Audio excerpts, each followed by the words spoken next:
All right. Hi, everybody. So in this unit here, we're going to be looking at trigonometry. Basically, we are going to be looking at triangles. Okay, we're going to be studying triangles. Now, before we get into this, we're going to look over some of the triangle basics, you might say. Okay, and one of the things that we want to make sure that you are really, really comfortable with is labeling.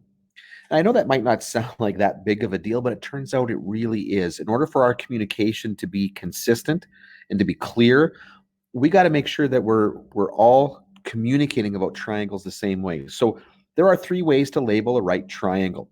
And you'll notice that we're focusing on a right triangle. Okay, that is primarily where our emphasis with trigonometry is going to be. Now, it turns out that's not exactly where we end. Okay, it becomes a much broader, much bigger, richer topic than that. But we start our analysis on right triangles because there's some beautiful little relationships with right triangles that we can take advantage of. So we start off with Pythagorean labeling. Then we're going to look at relative labeling. Okay, so this is really going to lead to some of the basic trig ideas that we're going to look at. Okay, and then vertex labeling, and this one is really, really useful. Okay, now let's take a quick look at the Pythagorean labeling. Now, you might remember that from the Pythagorean theorem. Okay, so basically with the Pythagorean theorem, remember what it says. Okay, it says that the length of a leg plus squared plus the length of the other leg squared is going to equal the length of the hypotenuse, hypotenuse squared. So when we talk about Pythagorean labeling, really what we're interested in here are identifying the hypotenuse and the legs. So you've got that 90-degree angle right there. The legs are the two sides that form that 90-degree angle. And then the hypotenuse is the side opposite the 90-degree, okay, that basically connects the two legs together. Okay, so that's when we talk about the Pythagorean labeling, that's what we're referring to. Do you recognize where the legs are and where the hypotenuse is? Okay. Next, we've got relative labeling. Now, relative labeling always means we're doing this with respect to a reference angle. Okay, so there's this angle, there's this really important angle that is going to help us determine how we're going to label the sides of a triangle. So that angle is either the side that you're given or the one that you're, sorry, not the side. That angle, that reference angle, is either going to be the angle that you're given or it's the one that you're finding. But regardless, in a lot of problems that are specifically trigonometric in nature here, that's the issue. There's this angle that we either give you and want you to find something else, or we give you this other information and want you to find that angle, but there's an important angle here. Now, the legs of the triangle, and note what I say here, legs are either going to be labeled as opposite or adjacent to that reference angle. Now, the hypotenuse is the hypotenuse, okay? We still use, okay, we still call the hypotenuse, it's a long word, the hypotenuse, and I got to write it again. We are still going to use that particular phrase here, but now we're going to introduce these ideas of opposite and adjacent. Now, and you're going to notice here that we often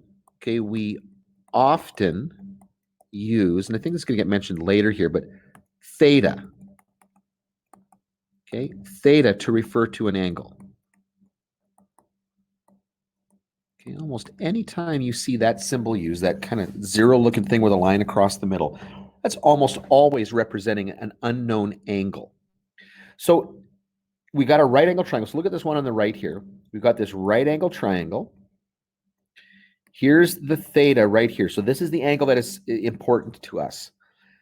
Okay, so the side that's being used to build that angle, okay, so to get theta, we're always going to use one of the legs and the hypotenuse. That leg is considered adjacent. It's called adjacent because it's right next to that angle it's being used to make that angle. The one on the other side of the triangle is the opposite side. And you can think about this. I can move this opposite side in and out. I could even rotate it a little bit. That will not change theta. Okay, the adjacent side, if I play with the adjacent side, like rotate it or whatever, that could change the theta here. It would change other angles as well, but that's what we're we're doing here. Now, if I switch that angle theta to this other angle, if I move it down, that changes the way I label my triangle. Now, that theta is being made by these two sides, this leg and the hypotenuse. So that makes this the adjacent side, and now this one over here is the opposite. So that's why we call it relative labeling. It depends, okay? The labeling depends on the angle. And it's only going to be one of those two angles that we're going to look at, because we've got that right angle in there, and we're not going to be too worried about that right angle, okay? Then we've got vertex labeling. And here's an important one here. Okay, you're going to see this used quite a bit, and it really does make communication a bit easier here.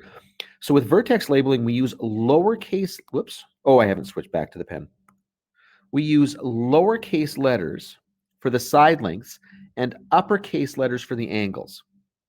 So angles meet at a vertex. And so, for example, we might call these vertices A, B, and C. Now, the sides or the opposite side to that corresponding angle are going to be labeled with the lowercase letter. So, for example, side A is on the other side of the triangle to capital A. Now, the reason why we do that is because there are two sides that are next to A, but there's only one side that's on the opposite side of the triangle from A. So because of that, that makes it easier to label here. There is only one angle that is opposite B. That's this, sorry, one side, I should say, that's opposite B. That's this one right here. There's only one side that's opposite C, and that's over here. So that's why the labeling works the way it does. The little c is opposite angle C. Okay, just makes that really easy to work with. Okay, so that's the labeling here. Let's take a quick look at something you're probably already familiar with, but we want to make sure. We'll talk about it again here. The Pythagorean Theorem. Okay, so Pythagoras was a Greek mathematician who discovered a relationship between the parts of the right angle triangle. Now, we don't exactly know if it was Pythagoras that did it. There's reason to think that maybe he wasn't. But regardless, he gets credit. Okay, and there's some interesting stories about that. It's well worth looking into. Pythagoras actually started a cult that that worshiped numbers. It's a really neat little historical little event there. It's worth looking into. But anyway, so we've got this theorem that we lay the name after Pythagoras here, and the way it works here is when you've got a right angle triangle. Okay, if we build squares from the legs. Okay, if we build squares off of the legs of the triangle here, it turns out the sum of these two areas is equal to the area of the square produced on the hypotenuse. Now, a lot of times people will simply burp up that the Pythagorean theorem is, that the Pythagorean theorem here is a squared plus b squared equals c squared. But that relies on a very specific kind of labeling. That requires us to call this a, this b, and then the hypotenuse is c. Okay? That's not always true. Okay? But I mean, frequently there is a kind of a standard way we would label the triangle, but that's not always the case here. So here's really, man, I keep doing that. Here is really what the Pythagorean theorem is. It's the leg squared plus the leg squared, or you might even say leg 1 squared plus leg 2 squared is equal to the hypotenuse squared. But we often do this. We often do this where this would be like, let's say A, B, C, but that makes this capital A, that makes this capital B, that makes this capital C. Now, thing is, we don't always label it like that. Case in point, look up here. When I labeled this triangle right here, if I was to apply the Pythagorean theorem to this, the Pythagorean theorem here would have been a squared plus c squared is equal to b squared, okay? Because the labeling is slightly different than what we would normally do with that. So just pay attention, just watch, okay? So now, there are three things that we can use the Pythagorean theorem for. One is to test to see if a triangle has a 90-degree angle. Okay, that is actually a really, really common one. In fact, the Pythagorean theorem, or the understanding of the Pythagorean theorem, has been used to do that for a very long time, like thousands of years. There have been very specific ways of testing to see whether a wall, for example, is nicely perpendicular to the ground, that basically uses the Pythagorean theorem to do that. It's really, really neat, actually. You can use it to find the measure of the hypotenuse given the two legs, or you can use it to find one of the legs given the hypotenuse. And this first method up here, this is the one that requires addition in there. This is the one that requires subtraction. So you have to pay attention to that. Be on guard for that. Okay, one last thing before we take a look at a couple of examples here. The last thing that we want you to remember here is that the interior angles of a triangle always add up to 180 degrees. Okay, no matter what type of triangle it is. That's as long as we're on a nice flat surface. That's the rule here. So, whoops, we should have the little degree symbols here. All of these. But yeah, you add up the angles inside a triangle, you know that they will always add up to 180 degrees, which means if you know two angles,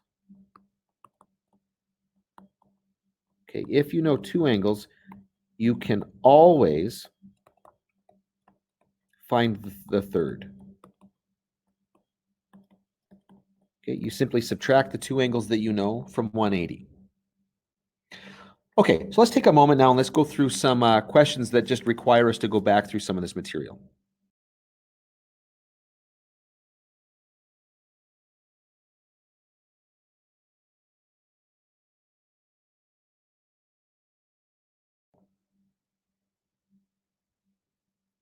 Okay, so let's take a look here. Prove whether each of the following are right angle triangles. Okay, so remember that the hypotenuse,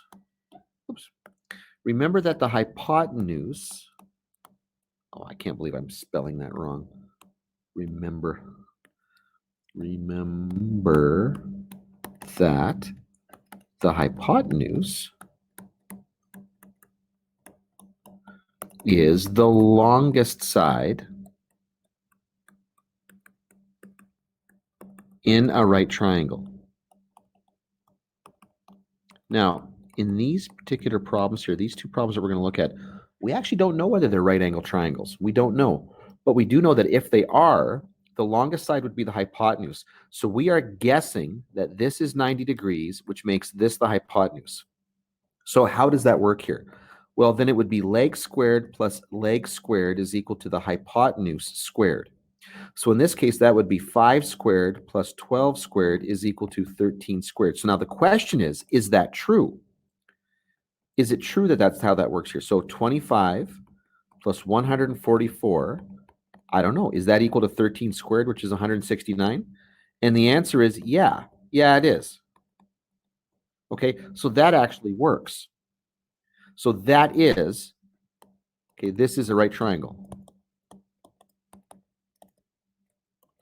Now, over here, in this case here, again, we're working from the assumption that this is a right angle. So the longest side here would be the hypotenuse. So that would be the right angle. So leg squared plus leg squared is equal to the hypotenuse squared. So let's test it here. 9 squared plus 10 squared should equal 15 squared then. And so I don't know if that's true. So 81 plus 100, does that equal 225? And the answer is no, it doesn't. No, it's not equal. So that means, yeah, this is not a right triangle. Okay? Not a right triangle. Now, what else can we do? Well, we can use the Pythagorean theorem to solve for the hypotenuse or to solve for a leg. Okay, so if it's solving for the hypotenuse, okay, remember how this works again. It's going to be leg squared plus leg squared is going to equal the hypotenuse squared here. So in this case, it'll be 12.5 squared plus 10 squared. Those are the two legs. It's going to equal x squared. There's my unknown. I don't know what that is. Now, I would just go to my calculator and you'd find out pretty quickly here that 12 squared is 156.25. 10 squared is 100. So I'm just doing this really, really slowly here. Put those together, I get 256.25 is equal to x squared, the hypotenuse squared. Now, that value that I've got right there is the hypotenuse squared, but I'm looking for the hypotenuse. So what I do is I take the square root of both sides. Now, on the right-hand side, that's just going to cancel, and that's going to become x. On the left-hand side, I'm going to go to my calculator and figure that out here, and I'm going to get roughly 16 centimeters. Now, I'm going to put a little dot above the equal sign there because this is approximate. I had to round that. Not that that's a big deal, and not that you really need to be all that careful about that, but I rounded there, so it's approximately equal to 16.0. So, I mean, that's easy enough to do, and most of us, if you've played with the Pythagorean theorem before, that's what you're familiar with, that's what you're comfortable with, that's what you want to do.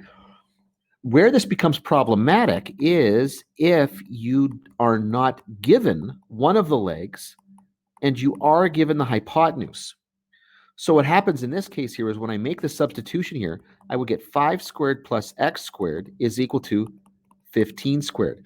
See, what happens here a lot of times is the mistake is that people just assume that the numbers that they're given are automatically the legs. They don't even look at where they're positioned here. They don't pay attention to the fact that that is clearly on the hypotenuse. Their default response to this is to go number squared plus number squared equals the unknown squared. And that's just not the way this works here. Okay? What I got to do here is make sure it's leg squared plus leg squared equals hypotenuse squared. You may sometimes be given the hypotenuse instead, in which case this becomes 20, whoops, I don't know why I did that, not 25 squared, just 25, okay, plus x squared is equal to 225. Now, I want to get the x squared term by itself, so I'm going to subtract 25 from both sides. That'll get me x squared is equal to 200. And now I'm going to take the square root of both sides, and that'll get me x is equal to, and the square root of 200 is approximately 14.1 centimeters. And again, I'm using a little dot above there to indicate approximately. I rounded. Okay, now let's do it just a little bit more here. We're going to talk about the labeling. So in this first one here, I've given you 3 labels here, P, Q, and R. That's a little Q there. If this is P, then I know that this side opposite it here is going to be lowercase p.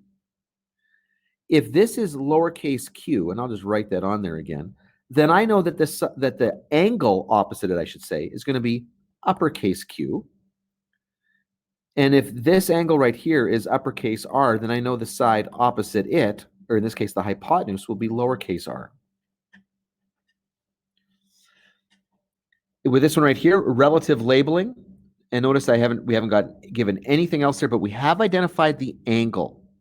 And as soon as we do that, I know that the side that helps make it, like the hypotenuse, I know that's easy enough here. The hypotenuse is going to be opposite. Whoops. Oh, I should make sure I clean that up here. The hypotenuse, okay, is going to be opposite the 90 degree. So the angle here is always made up of the hypotenuse and the adjacent side. And then the side on the other side of the triangle is considered the opposite. Okay, and there you go. A little bit of practice with the relative labeling.